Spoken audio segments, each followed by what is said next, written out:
সালাম আলাইকুম ভাই, কি বিক্রি করেন? ভর্তা? কি কি আছে আপনার এখানে? যে কাঁচা ফলের পাঁচমিশালি, ভালো তো। কি কি লেখা আছে এখানে? অনেকগুলো আইটেম, সবগুলা কাঁচা ফল, একদম ভেজাল মুক্ত। ভালো আইটেম তো এগুলা। তো ভাই, সারাদিন কেমন বেচা কেনা হয়?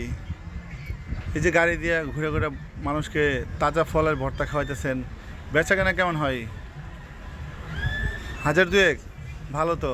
কোন জায়গা থেকে কোন জায়গায় যান? মাস্টারবাড়ি পর্যন্ত? Answer road? ভালো তো, আলহামদুলিল্লাহ। তো আপনি আমার তরফ থেকে একটা ঠান্ডা খান ভাই। এই যে রৌদ্র বেদে ঘুরে ঘুরে মানুষে তাজা ফলের ভর্তা খাওয়াইতেছেন, এই আপনি একটু ঠান্ডা খান, আমি খুশি হব। না, আমি ভর্তা